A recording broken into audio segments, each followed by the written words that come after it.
All right. So this part of the learning path that we're in is all about relational data in Azure, and more specifically, everything that is SQL, from SQL Server, Azure SQL Database, Postgres, and MySQL.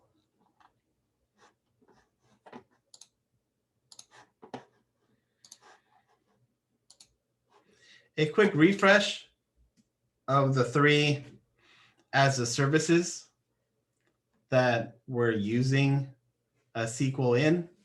We have the infrastructure as a service, creating VMs in the cloud that mirrors the way that on-premise data centers could work. Either a set of VMs, connecting them together and adding a network range, setting database management systems on the VMs, that kind of stuff, where it's either virtualized or physical, and it is local. We have the platform as a service.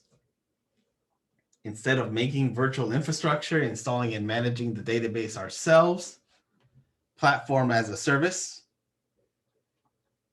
will automatically create the necessary VMs, networks, and devices for us, can scale up and down as depending on the volume that is being handled, and does some stuff like managing the virtual machines completely outside of us, and completely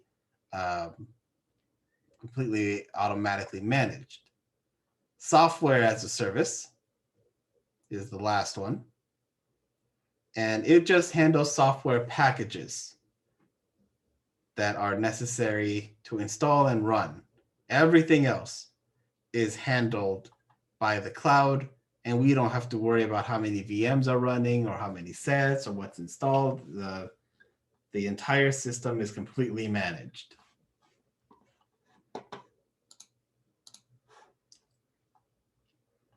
The data services falls in the platform as a service category. These are a series of database management systems that are managed by Microsoft. Each one takes care of its own configuration, the day-to-day management, the software updates, security, all together. Azure Data Services can handle the most well-known of the SQLs, like MySQL, MariaDB, Postgres.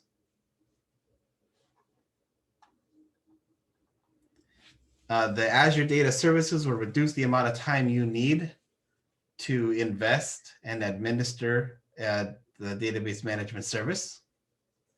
Of course, if you are handing over some power to the platform, you're giving up some, so you might be limiting the range of the custom tasks that you can perform versus doing it all manually. Azure Data Services is built to keep your databases up at least 99.99% of the time. Not the 5 nines, the 4 nines. Of course, everything has a cost being on the cloud, and databases are designed to be always on. So you can't shut them down. You can't shut a database down. Not every feature is available in Azure Data Services, since it takes the task of managing the system and keeping it running. Some admin functions might make the underlying platform vulnerable to misuse or even open up for security concerns. So you won't have direct control over the platform on which your services run. If you do want that kind of power, you need to make the VM yourself.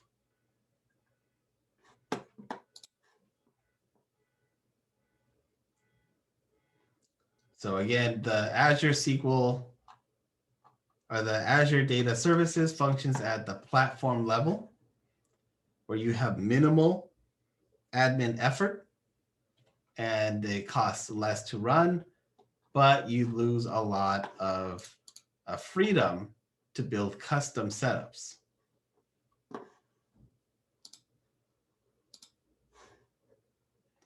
Microsoft's SQL Server is one of the more popular relational database management systems.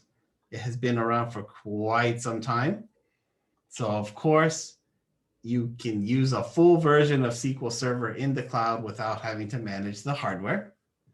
This would be the equivalent of the infrastructure as a service approach. Here in this example, the database will run stored procedures and scripts, part of the database workload. If these stored procedures and scripts depend on features that are restricted by following a platform as a service approach, then SQL Server should run locally or on your own VMs. Of course, if you're running anything on a VM, you are responsible not only for SQL itself, but everything else that goes with the VM itself. This approach is suitable for migrations and applications requiring access to the OS that might be unsupported at the platform level. SQL VMs are lift and shift ready for existing applications that require fast migrations to the cloud with minimal changes.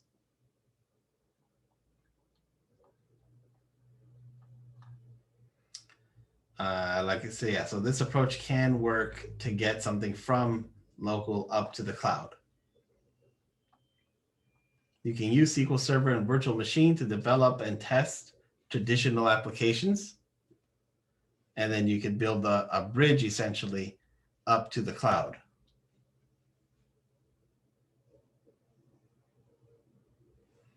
Would an Azure SQL Server with a free NAS be a good way to set up Autopsy multi-user?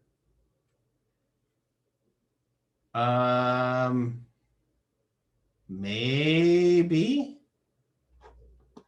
The work that you're doing with Autopsy is different from this. Because with Autopsy, you have to keep track of everything and who has access to it and whatnot for the court. So maybe not.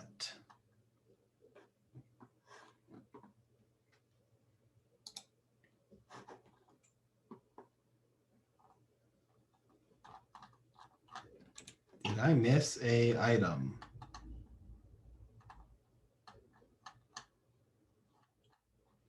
Huh. I feel like I missed oh, here we go. A hybrid deployment is a system where part of the OS runs on premise and part in the cloud. Your database might be part of a larger system that runs on premises, although some of the data elements could be hosted on the cloud.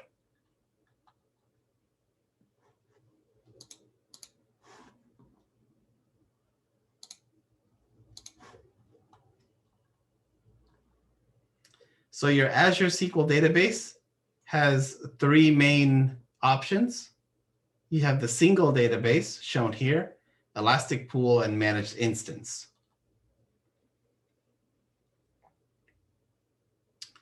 This option, the single database, enables you to quickly set up and run a SQL Server database. You can run it on the cloud and access it through the server. Microsoft will do all the management to it. So all you have to do is configure it, like making tables, populating data, that kind of stuff. You could also specify a serverless configuration, where Microsoft will create the server that you could be shared by a number of databases belonging to other subscribers. Microsoft will ensure the privacy of the database, and it'll scale and allocate resources or deallocate as required. An Elastic Pool is similar to a single database, except that by default, multiple databases can be shared or can share the same resource, such as memory, data storage, and processing power. The resources are referred to as a pool. You will create the pool and your databases can use it. This model is useful if you have databases with resource requirements that vary over time, and that'll help you reduce costs. Now, it's good for those that may be active during a certain part of the month and have a lighter load at other times, rather than having a separate VM for each and every one.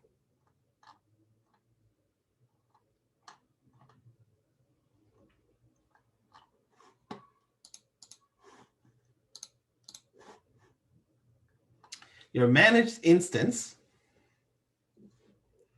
effectively run a fully controllable instance of SQL Server in the cloud. You can install multiple databases on the same instance. You have complete control over that instance, like you would if it was on premises.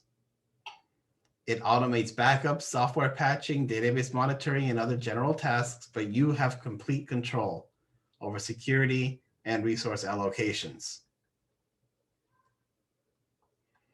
Obviously, they'll depend on other services like Azure Storage for backups, Event Hub for telemetry, Active Directory for authentication, Key Vault for transparent data encryption, and others in order for it all to be self-managed.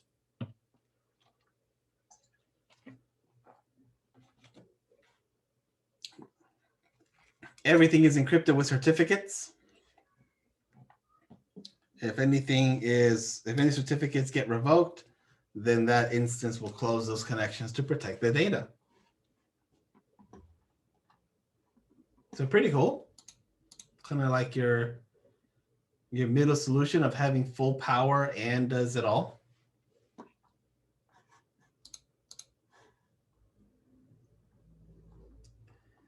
The other SQL types that are manageable in Azure are these three: MySQL, MariaDB, and Postgres.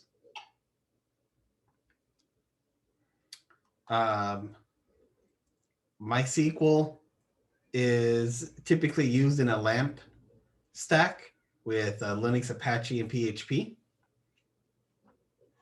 It's typically free of charge, or the community edition is free of charge. MariaDB is a newer database management system developed by the original creators of MySQL.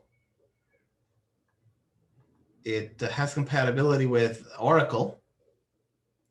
Postgres is a hybrid object relational database.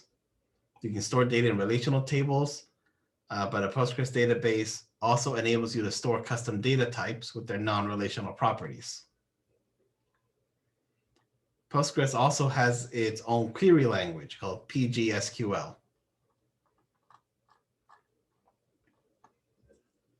So if your application needs any one of the four, you know that you can set it up in Azure. You can migrate any of those four databases to Azure and be able to use it there.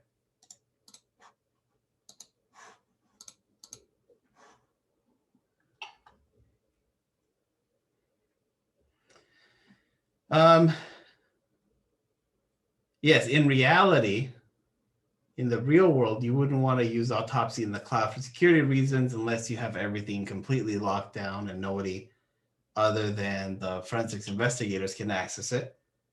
I think he's asking more for another class that he's in, for the forensics class. I would investigate how Autopsy works for multi-users and see if you can leverage that. For class purposes, it'll be different. But for real world, you really wouldn't want to do that in the cloud.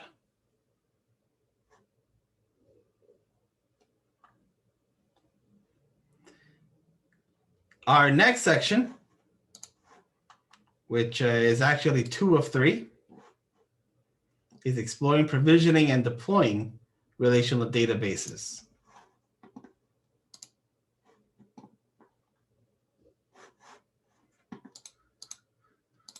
Simply, provisioning is running a series of tasks to perform that will create and configure a service.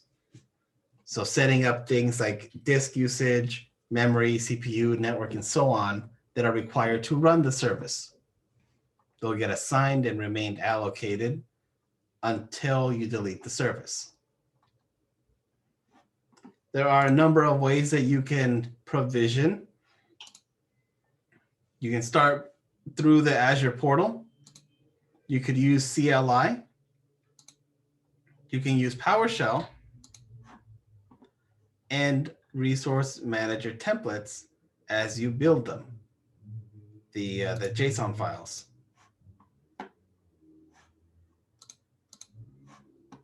Here is a video on the popular deployments within Azure. So let's see if I can The easiest way move this right here. to provision an Azure SQL Database instance is to use the Azure portal. Select SQL Database on the home page. The Azure portal displays the Create SQL Database page. The Basics tab on this page lets you specify the essential details of the database service to be created. I'll select my Azure subscription. In most cases, you'll only have one subscription, and you can accept the default value. All services and Azure resources are collected into resource groups.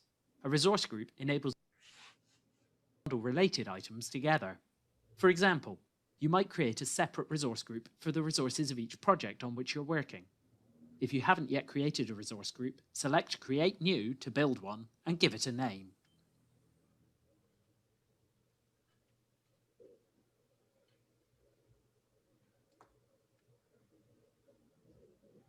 This is the name of your SQL database. You can use an existing database server that has been set up previously, or follow the steps to create a new database server to store the database you are creating. In this case, I'll create a new server. Each SQL database server must have a unique name that hasn't already been used by someone else. If you specify a name that is already in use, you'll get the message, "Name isn't available," so enter a different one. The server admin login is a sign-in account to use when you're connecting to the server. Provide a new password for the server admin account.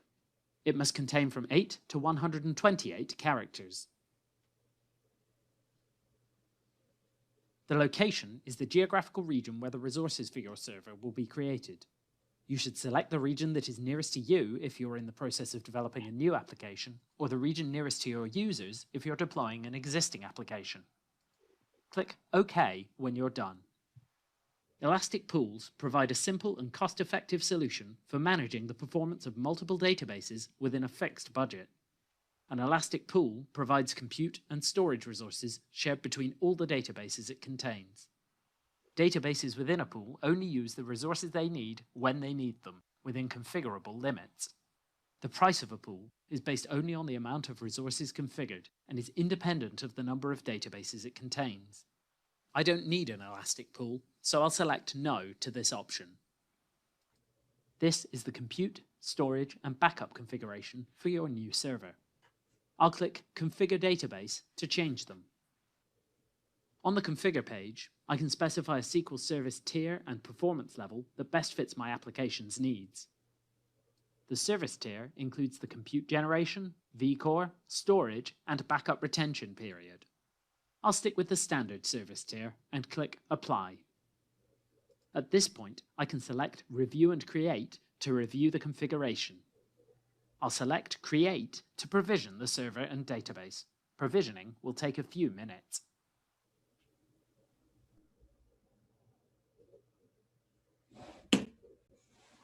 Cool.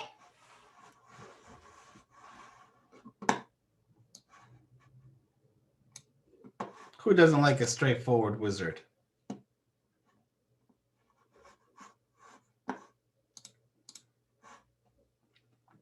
So while that was SQL itself, here are the process for MySQL and Postgres. You can find them in the Azure portals in the marketplace.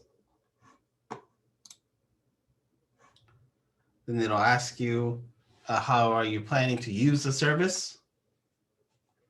The hyperscale that you see here will do horizontal scaling across multiple machines.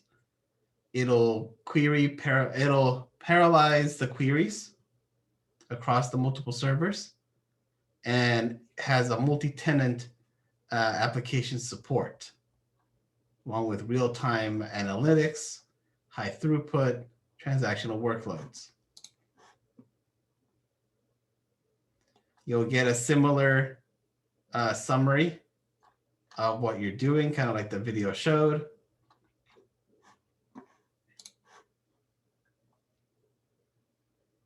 And you can figure out what tier and the 3 pricing tiers. Basic is suitable for workloads that require light compute or input-output performance, like testing, developing, or small scale. The general purpose is for business workloads that require balanced compute and memory with scalable I/O throughput. Memory optimized are the high performance that require in-memory work.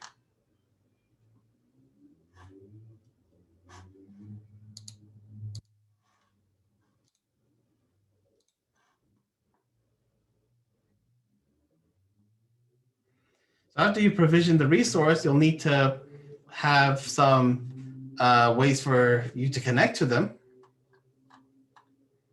In virtual networks, you can specify which are allowed to route traffic to what service.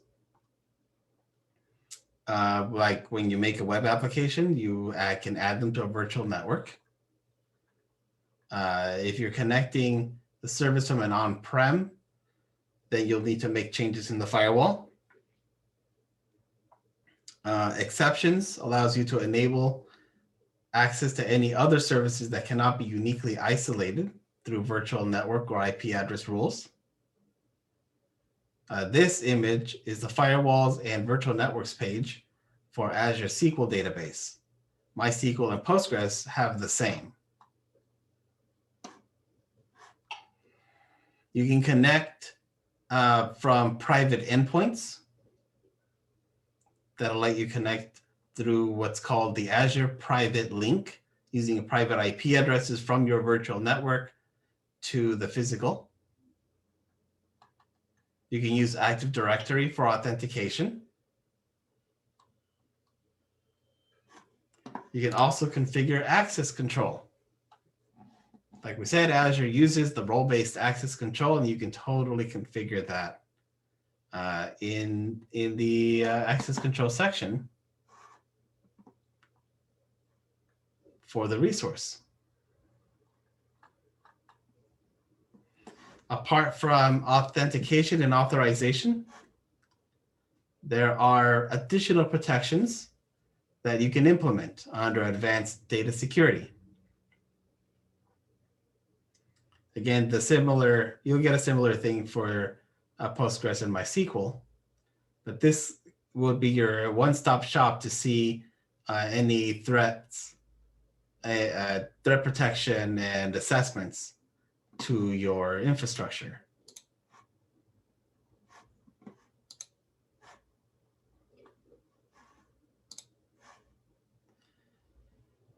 So to connect,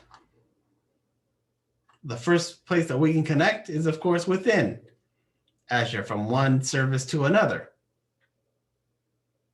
There can be a connection policy of redirect by default, which means that after your application establishes a connection to SQL through the gateway, all following requests from your application will go directly to the database rather than go through the gateway.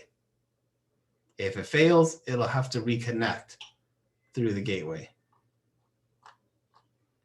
If we are connecting from outside, such as on-premises, your connections must have a policy of proxy by default.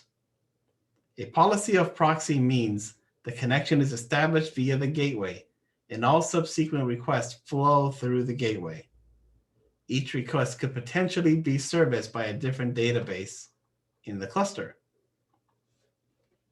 Doing it this way can also give you the denial of service protection to keep track of failed logins from IP addresses, and prevent your service from getting overwhelmed.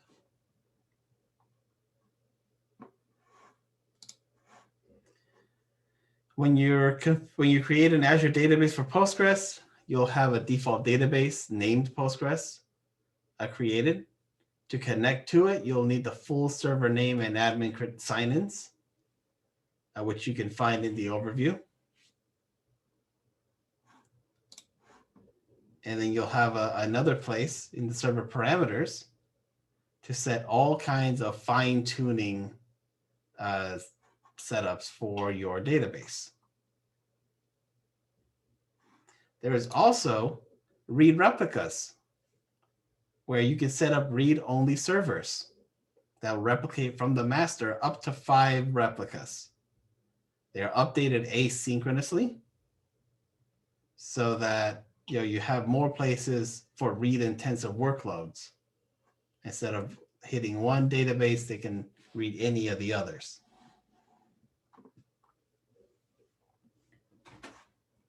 When you've provisioned a MySQL, you'll have the connection information in a similar location.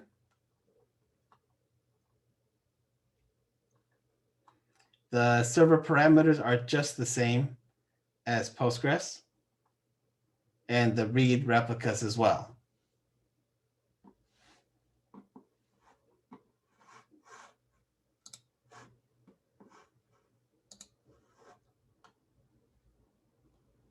Doing good so far. We have one more section left to go. The query relational data.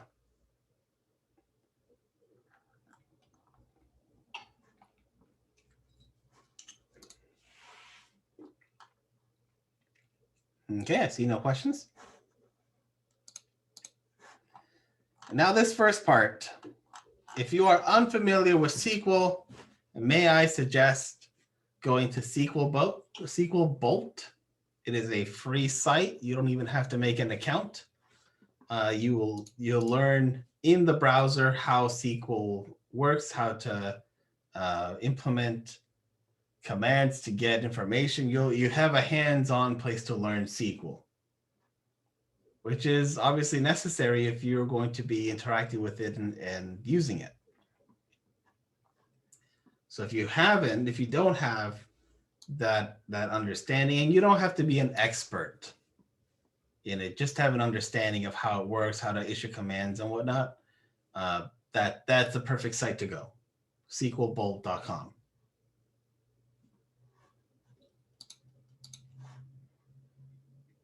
So moving forward, to retrieve connection information from a SQL database, you can use the query editor. In the Azure portal, you can use SQL CMD utility from the command line or Cloud Shell. You have the SQL Server Management Studio, the Azure Data Studio, and SQL Server Data Tools. To use the tools, any of them, you'll first need to connect to the database. And again, you have that information in the overview page.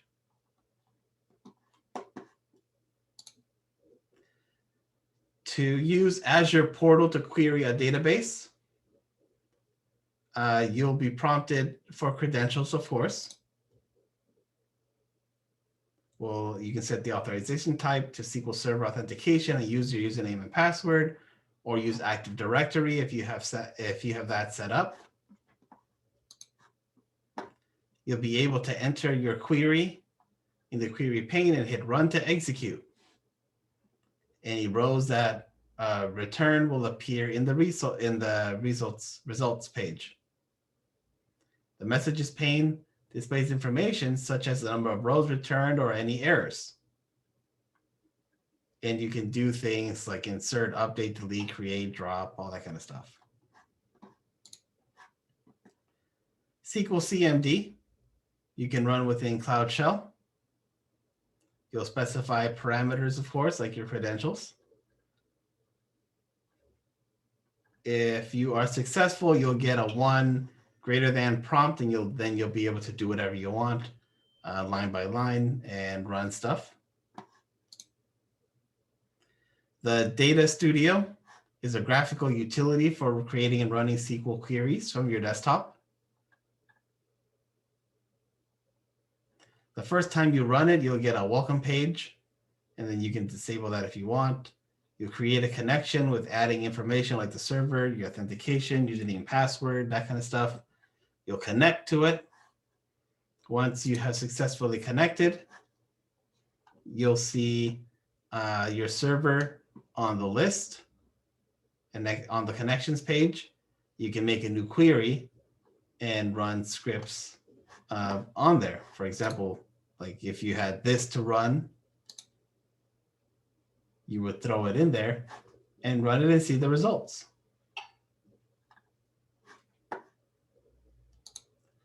SQL Server Management Studio seems like it's the older one that you would use to manage, but that also can connect to Azure and do the same.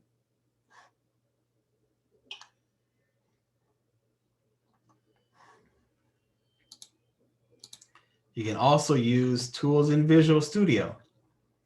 The same, giving the server, authentication, username, and password, all that kind of stuff.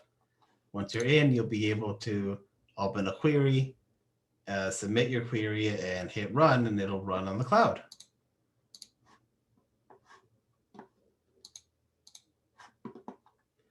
For Postgres, it's a little different, a little similar. Always have to start with your credentials. If you don't have them, we can't do a thing.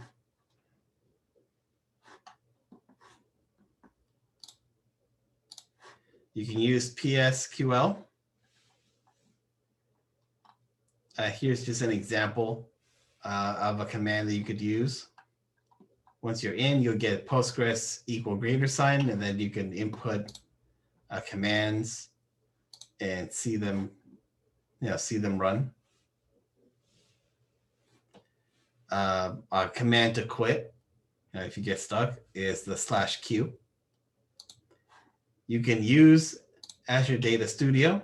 There's an extension for Postgres, and then you'll follow similar prompts to add a PostgreSQL server, provide the information, and once you're connected, you can then start running whatever you want, whatever queries you're looking for to get results.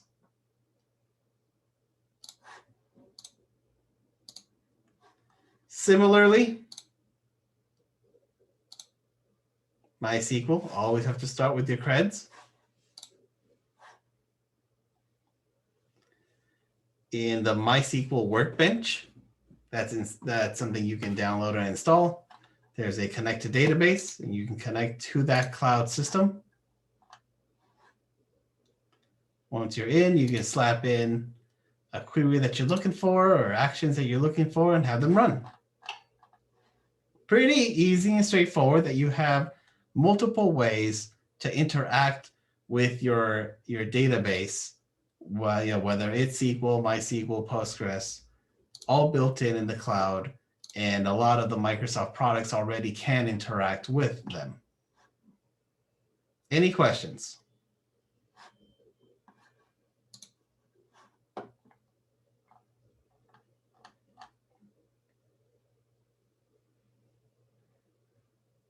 I see no questions around. So as always, knock out any exercises and knowledge checks and submit your proof of completion to this part up to Canvas. And if you're stuck on anything, please ask away in Discord. If you haven't already met with me for your first skill submission, please do so. So you get that underway, because this is the second part. We have 2 more, and then it's another skill submission. Because one is due every 3 or every 4 weeks. Yeah, you can schedule that. You could even schedule that after this, as soon as I stop recording. Are there any questions before I stop recording and stop the live stream? Going once? Going twice? Okay. So I'll stop the live stream and the recording.